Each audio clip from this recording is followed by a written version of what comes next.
Esta es una producción de Home Office, la casa de los podcasts. Me pasé la infancia leyendo la enciclopedia en carta y cualquier cosa que llegara a mis manos, y así acumulé toneladas de información inútil en mi cabeza. Mi familia de amigos ya están podridos de que les relate de la nada historias y datos curiosos. Che, ¿les conté alguna vez por qué la salsa golf se llama así? Ya ni siquiera mi perro me escucha. Hasta que alguien me sugirió: ¿y por qué no haces un podcast contando estas cosas? Seguramente a más de uno le va a interesar. Y acá estamos. Estas son algunas de esas historias. Mi nombre es Agustina Benali. Bienvenidos a Cosas que no sabías, que no sabías.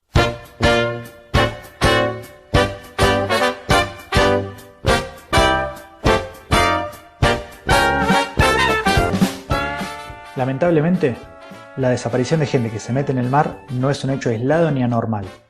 Pero sí, es llamativo que se trate de un jefe de gobierno en funciones, que se va al agua y nadie lo vuelve a ver. Imagínate si pasara ahora. Bueno, esto pasó. Hoy, en Cosas que no sabías, el primer ministro que se fue a nadar y nunca volvió. Harold Edward Holt nació en Sydney en 1908, pero se fue a vivir a Melbourne de chico, y fue criado más por los abuelos que por los padres. Este dato no tiene nada que ver con lo que voy a contar hoy, pero nunca se sabe. Se recibió de abogado en 1930, laburó un toque de eso, pero enseguida se metió en política jugando por la derecha, y en 1935, a los 27 años, ya era miembro del Parlamento. En 1940 hubo un accidente de avión en Canberra, la capital de Australia.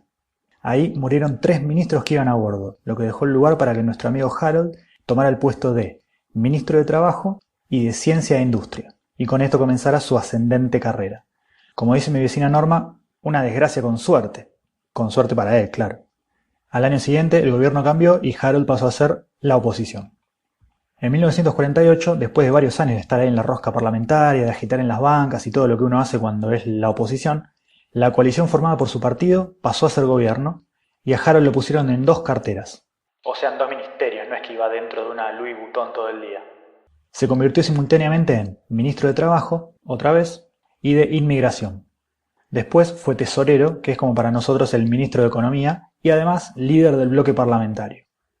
Finalmente pasó lo obvio en esta carrera tan ascendente de Harold. En 1966, a los 57 años, fue elegido primer ministro de Australia. Fue el primero en su puesto en haber nacido en el siglo XX.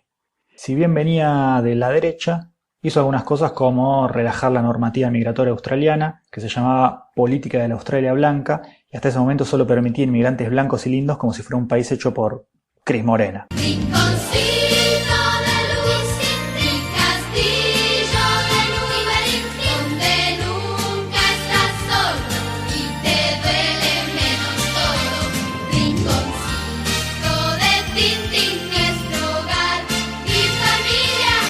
También llevó adelante el referéndum que recién en 1967 modificó la Constitución y otorgó por primera vez derechos a los aborígenes australianos. Pero también se mandó las suyas como sostener el envío de tropas a Vietnam para apoyar a los yanquis y mantener relaciones demasiado cercanas con Estados Unidos, parecidas a nuestras relaciones carnales en los 90. Fue muy amigote del presidente Lyndon Johnson y esto le trajo bastantes críticas. Harold Holt había sido desde el comienzo un primer ministro campechano y amigo de las multitudes. ¿El Pepe Mujica australiano? ¿Qué sé yo? Desde el principio se negó a estar custodiado todo el tiempo para no mostrarse alejado de la gente, pero hubo un par de incidentes a mediados de 1966 que lo obligaron a aceptar la custodia. Ocurrió esta noche en la plaza de San Pedro, cuando Francisco estaba recorriendo un pesebre y se chivó con la mujer que lo tironeó un poquito de más. Tranca, Pancho, ya arranca 2020. Primero, un francotirador le reventó una ventana. Acá no sé si tenía mala puntería el francotirador o solamente quería asustarlo. Y después intentaron asesinar al jefe de la oposición, Arthur Calwell. Después de esto, Harold empezó a moverse con un guardaespaldas mientras laburaba, pero quería que lo dejaran solo cuando estaba de descanso. Años más tarde, su esposa Sara sugirió que hacía esto para tener vía libre y tener sus aventuras extramatrimoniales sin testigos. Bueno, igual no sabemos. Pero bueno, hasta acá no contamos más que la historia de un político como tantos otros. Quizá ahora podría seguir la solución exitosa de un conflicto, un escándalo de corrupción o, qué sé yo, la invasión de un país. Pero lo que pasó fue extraordinario. porque además de su pasión por la política, Harold amaba la vida al aire libre. Le gustaba meterse al mar, nadar, bucear, pescar con arpón.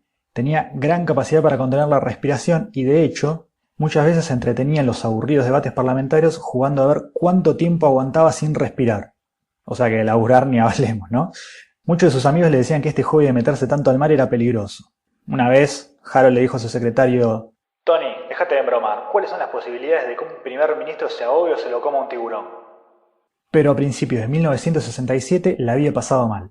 Se metió muy adentro del mar, se acalambró y tuvieron que sacarlo con la cara violeta y escupiendo bocha de agua. Días más tarde comentó sobre eso. Esto es lo más cerca que estuve de ahogarme en mi vida. Harold. Ese año 67 había sido difícil para Harold con algunos reveses electorales, así que decidió tomarse un buen descanso a fines de diciembre. El 17 fue a Cheviot Beach, al sur de Melbourne, un lugar que conocía como la palma de su mano, según decía. El mismo sitio de donde lo habían sacado Violeta meses atrás. Conocerlo conocía. Estaba en grupo, pero como el mar andaba medio picado, solo le acompañó al agua su amigo Alan Stewart. Alan se quedó cerca de la costa, pero Harold se quiso hacer el pistola y se metió cada vez más adentro. De pronto, lo tapó una ola y no lo vieron más. La búsqueda de Harold Holt, primer ministro de Australia, duró 19 días. Ningún resultado. El cuerpo jamás apareció, pero lo que se multiplicaron fueron las teorías y suposiciones. Hubo quien dijo que Harold se había metido tan al fondo para impresionar a su amante, Marjorie Gillespie, que estaba presente cuando desapareció. Bueno, en este caso la moraleja está clara, ¿no? No te comportes como si tuvieras 12 años.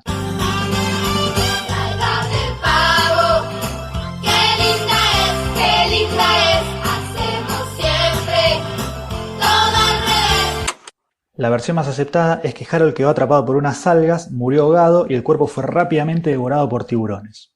Pero por supuesto que hay planteos para todos los gustos. Algunos hablan de suicidio. Decían que estaba deprimido e inestable y que sentía que su carrera estaba en declive. Y claro, estamos en los 60, plena Guerra Fría, así que las teorías conspirativas no se hicieron esperar. Se dijo que lo asesinó la CIA porque descubrieron que planeaba retirar a las tropas australianas de Vietnam, y en la misma tónica hubo quien aseguró que lo mataron los vietnamitas del norte, los comunistas, por su participación en la guerra. Otra, más típica, dijeron que había fingido su muerte para escaparse con una amante. Y la que para mí es la más loca de todas.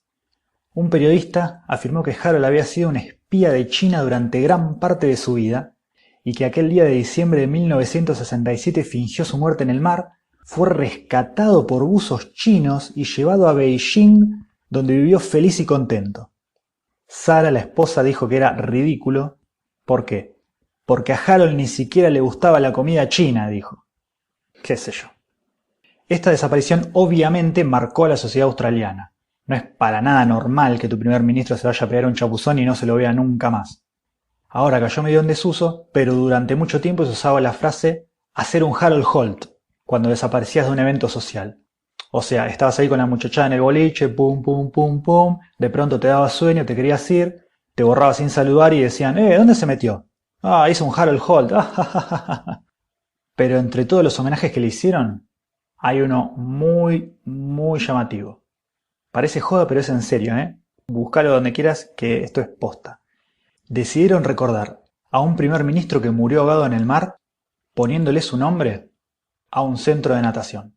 Hoy el sol sigue saliendo y es azul oscuro el mar. Las estrellas brillan tanto y el misterio de volar. Hoy parece que termina, todo vuelve a comenzar. Ese niño es este hombre, otra nueva libertad. Esta fue una producción de Home Office. Encontranos en Instagram como Home Office Podcast.